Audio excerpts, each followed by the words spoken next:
Mwebale nnyo ogenda maaso n'okuba nga musubscribinga n'okugoberera. Muli mutya mikono gyaffe gye musinzirira? Agange nze Emma as usual. Muli mutya? Abalaba Oluzungu mwebale tulaba mpola mpola tuluteekayo.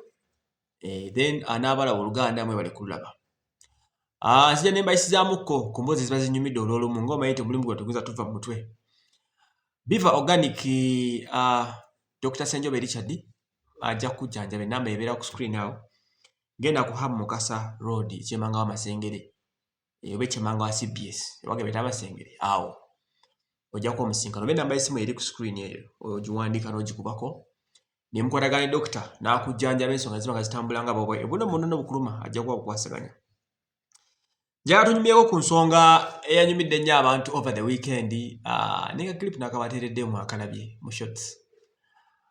Be baana abakoze prom party abajidde mu chopa. Abaana babadde abaana ba Elite. Elite somero liri mu Ntebe Road. Dungi. Actually somero lino lya Drake Lubega. Drake Lubega. Era nyine somero Elite. Era nga wasomera nnyo abaana ab'omulembe guno omutebi. Abaana abayita aba international. Be basinga osomera ku somero era kuliko nnyo Abasudani bangi. Era somero dungi nnyo nga bw'okiwulira. Dungi ddala nga bw'okiwulira mu kulabika obulungi. Ate kiri ati somero lya musajja mugagga. So ne school fees muyitirivu nnyo si wakusaagirwako. Kati eyo essomero baana babagagga bokka. Saagala nti bokka ne okusinga. Kubesa okwangero n'ababava basobola okubeerayo. Naye abantu abeesobola balinamu ku ssente ng'osooka obukadde bubiri n'obweyo nga school fees tamu. Be baana basomerayo. Kati abaana bano omwana agenze n'ajjira mu nnyonyi eyo gy'olaba eyitinga naawe endege. Endege eyo ya Ba Aviation yagipangisizza wali awanise Kajansi. Nange nagirinnyamukko private jet. Gwe wasoma ne sente zo bagikuwa. So awavudde olutalo ng'abantu buli omu ayogera bibye mixed feeling. Omwana asitula ennyonyi n'agyeta ku ssomero, omulaga kifaananyi ky'eryensi biki. Abantu bangi buli omu yaleese ekirowoozo kye. So abantu bangi bidde abamu bagamba kibi, abalala bagamba it's okay. Ekisooka kya byonna ennyonyi ekyakoze amawulire ye student okugira mu nnyonyi ku ssomero eryabadde eggulire. Naye bino ebyokupangisa ennyonyi bya bulijjo abantu balaba nga bakola embaga zaabwe nga ziriko ennyonyi. Abantu Kimbo ajuzi yagenda okujja Kimbo yagenda Emitija n'okugenda okugula nnyumba ye yagendera mu nnyonyi eza Ba Aviation. Nze nali ngirinnyeko nalinya mu ya Kampala Executive Aviation. Sente zaali ntono nnyo akakadde kamu bwe kati $300. Eyo nyebe zituuka ku ttaka. Bw'obeera bw'omu $300. Bwe mbeera abasatu $100. Kitegeeza bw'oba tosobola kusasula $100 okukasitula akanyonyi kakuvugemu eddakiika nga 25 mu bbanga. Eddakiika 25 mu bbanga ziba nnyingi nnyo ku nnyonyi.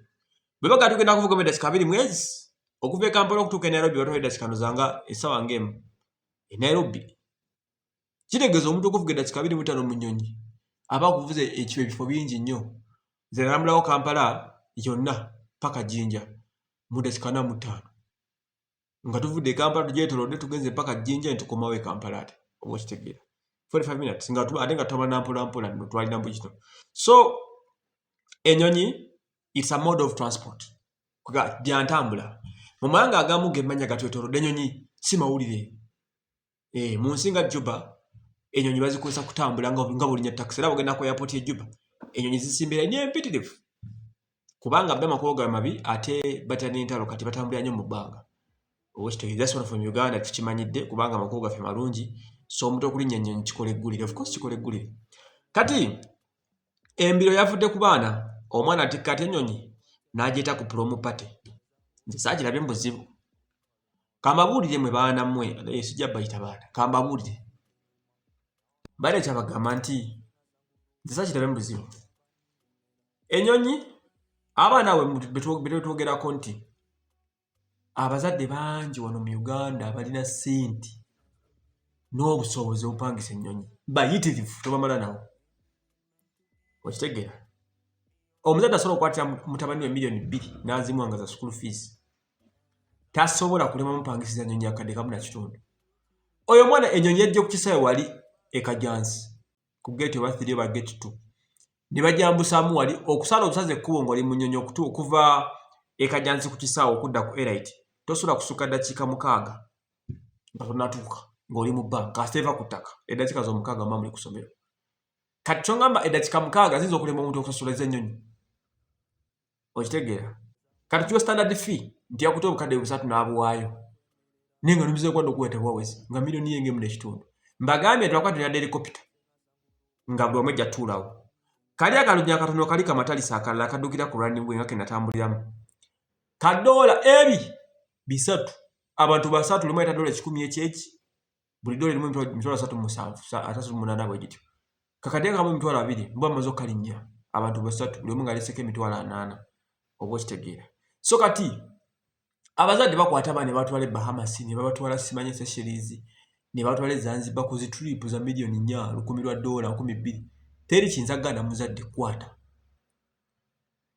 ennyonyi n'agikwasa omwana just nti oyabadde omu naye emmotoka ezabadde ku Elite muganda wange abaana balese emmotoka ku Elite abamu baguze engule abalala bapangisa like abamu bakozesa zaabwe za family abalala bapangisa mpangise okupangisa emmotoka zino zimpenkoni pozinga mukatono okupangisa emmotoka ezo zembadde mbagamba nti ez'enkoni enkoni emu okugipangisa palaawe emitwalo bayinza okuba emitwalo nga 10 oba 8 per hour kitegeeza omwana yapangisiza enkoni y'abandi essaawa ze 6 ku mitwalo 10 abawadde emitwalo 600,000 okuba n'emmotoka essaawa 6 ng'epakinze wano oba okitegeera kakati ekyogambo yalemeddwa just ono yenawo ekirowoozo kyenaga aze njagendera mu nnyonyi tusobola okwesanga mwana asonda ssente ze oba okitegeera omulembe guno abazadde bateekera abaana ssente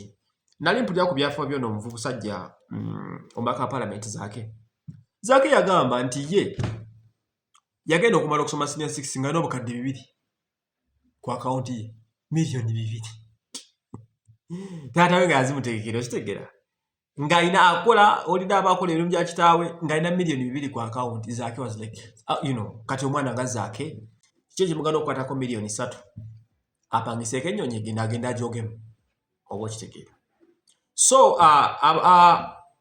abantu balina ssente abazadde balina ssente Kampala wano ze babuulira balina ssente ezikola ebintu ba businessman bangi mu Uganda kati agamasono gali mbana abagagga bokka gwoza singa kyabadde mu birowoozo nti baagala nnyonyi zokka kye kyandibadde wa kale next abagere bakyogere bogezi twagala pate prom pate ebe nga ya nnyonyi osobola okundabira ennyonyi esukka 10 ku Elite awo nga zirese baana kubanga abaana Basudani be babeera be basomerawo abaana bali international then abala bawano mu Uganda oba okitegeera they have the money okusobola okuba nga bakola ki bajja okukola ebyo ebintu kakati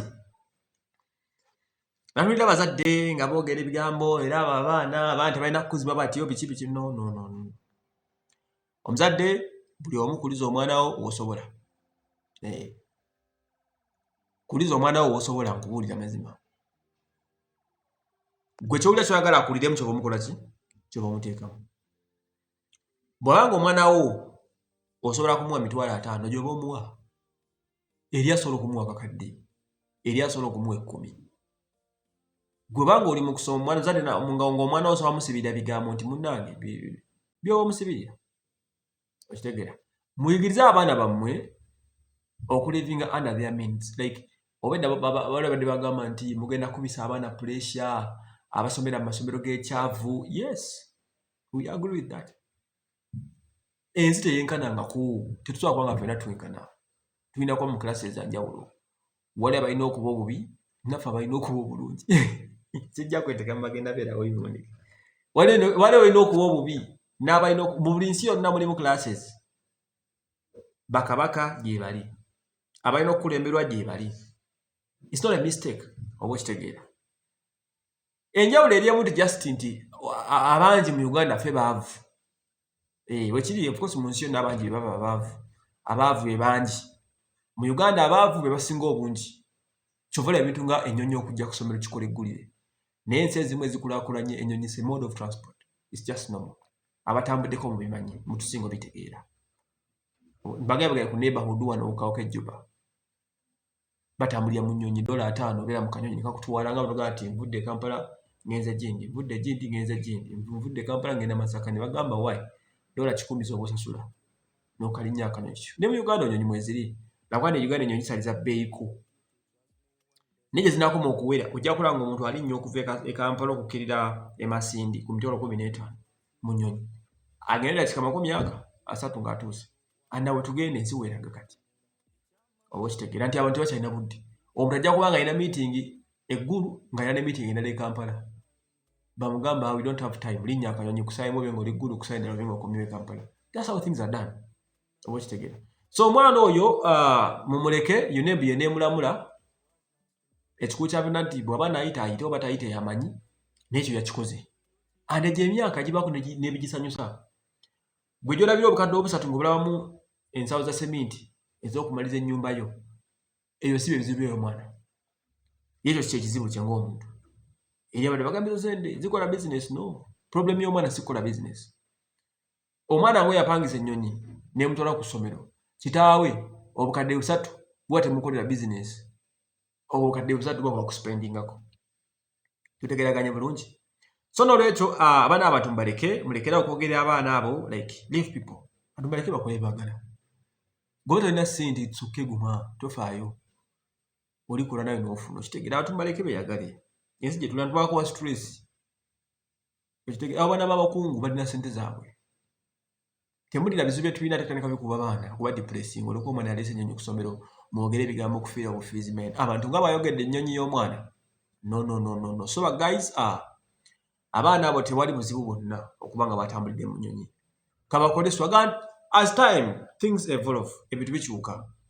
Bwe twasomeranga obudanke era mwabulabanga 2010, 2008, 2007, 2006, 2005. Mumanyi bituze nga tutevolvingiramu. Okitegeera. Kati nabo mulembe gwa bigwegu nti oyo kakanyonyi ko ku myaka gyaffe tezaaliwo. Ngononya ne company na private jet nga togirabako. Ne kati wano Uganda essaawa zino company zina private jet ezipangisibwa eza charter. Genda we Kajjanso olabe. N'abalawo company nnya. Oba okitegeera. Bakuba n'obulango. Bannange mujje tubavuge katula omukono gwe ngometa Captain National. Emitwalo 28 omwana nga bavuga mu nnyonyi. Ku mitwalo 28. Okumanya ensi egenze ekula. Dulinga tosobola genda ku kisaawe ky'Entebbe airport wali mbusimanya ngo gende. Abantu bagenda ku kisaawe Entebbe ne bakola air show ku mitwalo agaga. Nga wakuteeka mbombardi yange kuvugamu essaawa mu bbanga. Toyetaaga na passport ndaga muntu yokka. Nga mugenda mugo 7 bijja. Mitwalo 225. Niyo maye kibeera ku kisaawe awo. Waba abantu juzi kugulwa na kulaba mama, na kulaba zadde. Aba airline bakiteeka ne bakalanga akalango mitwalo 6. Taata ne mama. Bwe na mama yeka mitwalo gyo baana. Ngenyonyi bawuba mukawo mu bbanga. Saawa eki ngenda ku kisaawe ng'etuula. Oba kitegeera. So kati awo tutuuze nti bye mulabanga ebyo na banga mulanga ebyafa twayitawo kati ennyonyi nyingi ku kisaawe Entebbe like. Abantu bapangisa ennyonyi. Kati omwana mumuleke yeyagale. Abaana bakikoze just mubulire baana bamwe baleme kufa pressure bamanye nti ensi teyenkanankana. Omwana asomera ku era itasobola kwenkanankana mwana asomera ku kyanna mukaaka. Omwana we Buddo tasobola kwenkanankana mwana wawa we Musaka mu kyalo seeta. Kankuwulire amasomero agamu gatigana Buganda. Kati ngo wesera ne yali kadama sonda gamu gagana Buganda. Neso ebyo biri bikkiriza ate mugenda mu munakola. Kitwoli. Neho yasanga amasomero agamu ngawo ga Buddo nga abagambe byo tubikkiriza just nga bayina kibageza ko kuuma. Naye n'ogezo okkiriza abazadde nti buli muzadde akole kyayagala ku lusomero kwali. Boss. Singa tebyaliko nti waliwo amateeka nti mwina kusula mu ddeeka. Singa abaana kusomera letera bitanda bindi by'inchi 6. Kakatande kutanzola kere ku macha w'esomero agambe nti wano omuzadde okkiriza okweta obuliri bwonna bw'oyagala gwe bw'oba oleeta. Oba omwana we akkiriza okulya emmere gy'ayagala ng'ali mu ssomero. Billah ojja kulya kigenda obeera mu ssomero. Abazadde balina obusobozi obusasula buli kimu omwana abanga singa tebaliko obutusula mu butanda bwokka. Singa abazadde bajja ne zino 5 ku 6 nga zibalira abaana babusulako. Abazadde balina sente zikola ebyo ebintu. Oba kitegeera. Gwe yogera bogezi ogambe nti essomero lyange tukkiriza abaana okulya ki emmere gye baagala. Omuzadde asobola okusindikira omwana eboda buli lunaku ng'entwalidde emmere gy'agenda kulya. Nasalidde kawunga kamwe. Waliwo natulyako gundi ya Viana simanya Viana Namugongo. routine y'okulya emmere. Saalaba lunaku n'olu lwe balya kawunga na bijanjaalo. Ku miru yabwe tebyaliko. Nga balya mmere gye tulina okulya waka. Balya bbufe ku ssomero. Oba okitegeera. So, bino ebikyaliko ebyenkola enkadde, bannaye temutukuba nnaku mutuleke. Bw'oba olinamu ssente zo, oba oli nkuba ki, oba oli biki, emitwalo 5 mugasobola muzigabira basajja bammwe. Abazadde balina ezo ssente okwala emitwalo 5 ogawa omwana kazi musasulire agende ekajasi bamuvuge mu nnyonyi. Simple as that. Okitegeera.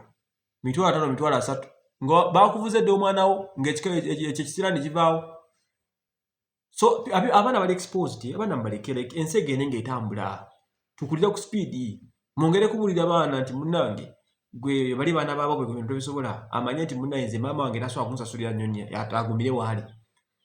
Naye ng'ekyo tinya buzibu kigenda kweta mu nsi.